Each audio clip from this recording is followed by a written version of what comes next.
मला पण काढायचं आहे.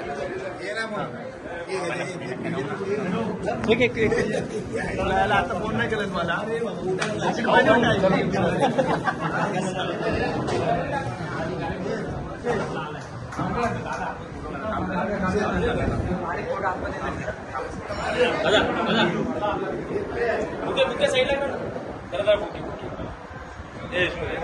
लालबागच्या राजाचा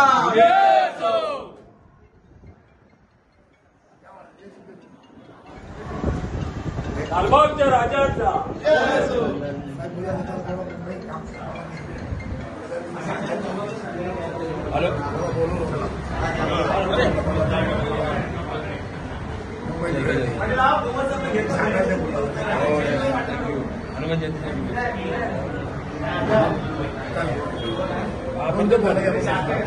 तुमची सचिवपदी नियुक्ती झाली आहे शिवसेना उद्धव बाळासाहेब ठाकरे पक्षाच्या पहिली प्रतिक्रिया.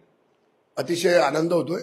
माननीय शिवसेना प्रमुख बाळासाहेब ठाकरे यांच्या आशीर्वादाने माननीय शिवसेना पक्षप्रमुख उद्धवसाहेब ठाकरे आणि माझे मार्गदर्शक शिवसेना नेते आदित्यसाहेब ठाकरे यांच्या मार्गदर्शनाखाली काम करण्याकरता आज माझी शिवसेना सचिव या पदावरती नियुक्ती झालेली आहे. त्यामुळे अतिशय आनंद होतोय आणि अनेक वर्ष मी शिवसेना या पक्षाचं काम करतोय. याही पुढे मान्यवरांच्या या सर्वांच्या आदेशाने यापुढे जे काही काम असेल पक्षाचं ते नित्यनेमाने आणि अतिशय प्रामाणिकपणे पार पाडेल. शिवडी विधानसभा मतदारसंघामध्ये बाळासाहेब ठाकरे पक्षाच्या उमेदवाराचा विजय झाला होता. या विधानसभा निवडणुका निकालानंतर मिळालेली बक्षिसी मानायची काय?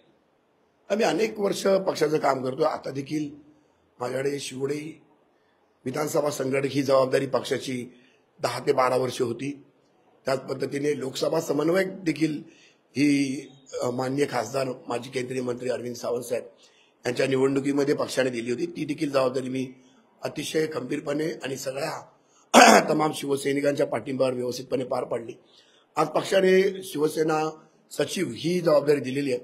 माननीय शिवसेना पक्षप्रमुख उद्धवसाहेब ठाकरे आणि आदित्यसाहेब ठाकरे यांच्या मार्गदर्शनाखाली मी व्यवस्थितपणे काम करण्याचा पूर्णपणे प्रयत्न करेन. विधानसभा निवडणुकांच्या पूर्वी जे एकंदरीत नाट्यमय घडामोडी घडल्या या ठिकाणी या लालबाग शाखेच्या परिसरामध्ये तो एकंदरीत तुमच्या कार्यकर्त्यांना आवडलेला नव्हता. आता सचिवपदी नियुक्ती झाली आहे. कार्यकर्ते समाधानी असतील? नक्कीच. पक्ष संघटना असते, नाराजी होत असते, तिकीट एक असते, अनेक लोकांना द्यायचे असते. आज देखील सन्माननीय आमदार अजय चौधरी साहेबांचा मला फोन आला होता. त्यांनी देखील अभिनंदन केलेलं आहे. मी अजय चौधरी साहेब अनेक निवडणुका आम्ही अनेक जणांच्या एकत्रित लढलेलो आहोत. त्यामुळे मला वाटते पक्षांतर्गत काही मतभेद असतात, परंतु आज देखील आम्ही एकत्र काम करतोय आणि पक्षाने दिलेली जबाबदारी सन्माननीय अजय चौधरी साहेब असतील, या विभागाचे माजी आमदार दगडूदादा सकपाळ असतील, माझे मार्गदर्शक अरविंद सावंत साहेब खासदार असतील, या सर्वांच्या मार्गदर्शनाखालीच मी काम करणार आहे. विधानसभा निवडणुका झालेल्या आहेत. आता प्रतीक्षा आहेत ती महानगरपालिका निवडणुकांची. कसं बघताय? सचिवपदी नियुक्ती झाली आहे. एकंदरीत किती आव्हानं बघताय? आव्हान हे सर्वच निवडणुकीमध्ये असतं. या मुंबई महानगरपालिकेची जी निवडणूक आहे ती ज्या वेळेला येईल त्यावेळेला पक्षप्रमुख जो आदेश देतील त्या आदेशाप्रमाणे पुढची वाटचाल असेल. आनंदाचा क्षण आहे. कारण शिवडीमध्ये आणि लालबाग परळ हा जो काय परिसर आहे या इथे एक प्रमुख जबाबदारी पक्षाने दिलेली आहे. गेल्या अनेक वर्षापासून त्या परिसरामध्ये खरा म्हणजे निष्ठावंतांचा बालेकिल्ला आहे. इथून सर्वाधिक नगरसेवक निवडून दिले जातात. इथला आमदार सातत्याने निवडून येतोय, इथले खासदार सातत्याने निवडून येतात. आणि अशा वेळी ह्या परिसरामध्ये जबाबदारीचं पद ही आनंदाची गोष्ट आहे. आणि गेल्या अनेक वर्षापासून अशा प्रकारचं उच्च पद दिलं गेलं नव्हतं. त्यामुळे शिवसैनिकांना आनंद आहे. आम्हाला देखील काम करताना त्याची एक जबाबदारीची जाणीव ही प्रत्येकाला असते, म्हणून आम्हाला सगळ्यांना आनंद झाला. विधानसभा निवडणुकीच्या पूर्वी जे काही राडा झाला होता त्याची बक्षिसी म्हणायची का सुधीर साळवींना? नाही, राडा वगैरे झाला ना, हा तुम्ही बनवलेला राडा होता. बघा, संघटनेमध्ये किंवा कुठल्याही पक्षामध्ये काम करत असताना इच्छुक असणं काही गुन्हा नाहीये. आणि इच्छुक असणं हे म्हणजे त्या पक्षातील असणाऱ्या सक्रियतेचं लक्षण आहे. आणि त्याप्रमाणे सुधीर साळवे देखील इच्छुक होते, परंतु कुठे शिवसैनिकांमध्ये भांडणं नव्हती किंवा मतभेद नव्हते. आता काही समर्थक माझे असतात, माझ्यासोबत काम करणार असतात, त्याचबरोबर काही समर्थक पदाधिकाऱ्यांच्या सोबत असतात काम करणारे, काही लोकप्रतिनिधींच्या बरोबर असतात.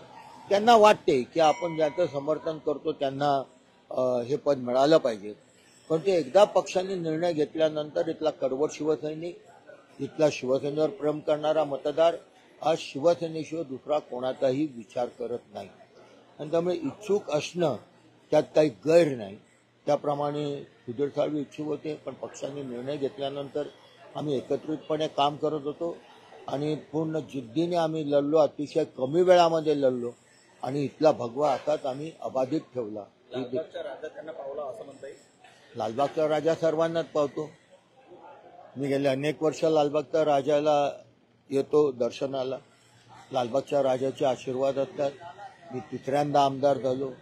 महाराष्ट्राच्या विधानसभेमध्ये हे भाग्य फार कमी लोकांना मिळते जाणं, आणि ते निव्वळ बाळासाहेबांचा आशीर्वाद, उद्धव साहेबांचा विश्वास या जोरावरती मी 3 वेळा आमदार झालो. आणि या विधानसभेतला इतिहास आहे की त्या आज तागत कुठल्याही पक्षाचा आमदार तिसऱ्यांदा झालेला नाही. पहिल्यांदा शिवसेनेचा आमदार तिथे तिसऱ्यांदा निवडून आलेला, त्यांनी हॅट्रिक केलेली आहे. आणि ती निव्वळ ताकद कडवट शिवसैनिकांची आणि शिवसेनेवर अलोट प्रेम करणाऱ्या तिथल्या रहिवाशांची, मतदारांची. आगामी महानगरपालिका निवडणुका पाहता सुधीर साळवेंचं संघटन कौशल्य किती महत्वाचं मानतात? बघा, ह्या इथे शेवटी संघटन कौशल्य महत्वाचं आहे. आणि सुधीर आणि मी गेले अनेक वर्ष या प्रवाहामध्ये काम करतो. आंदोलन असतील, कार्यक्रम असतील, आणि एकमेकांचा स्वभाव आम्हाला माहिती आहे. आणि मी शिवसेनेला समर्पित केलेलं आयुष्य गेले 50 वर्ष, माझं वय वर्ष 71 आहे. गेले 50 वर्ष या प्रवाहामध्ये मी काम करतो. मी आता 15 वर्ष विभाग प्रमुख होतो, 4 वर्ष उपविभाग प्रमुख आहे. गेले 10 वर्ष मी आमदार म्हणून काम करतोय. त्याच्या अगोदर मी जवळजवळ 20 वर्ष उपशाखा प्रमुख म्हणून काम केलं. अनेक विभाग प्रमुखांबरोबर काम केलं, खासदारांबरोबर केलं, अनेक आमदारांबरोबर केलं. त्यामुळे हा प्रवाहाची, इथल्या शिस्तीची, इथल्या शिवसैनिकांची अतिशय जवळून ओळख आम्हाला आहे.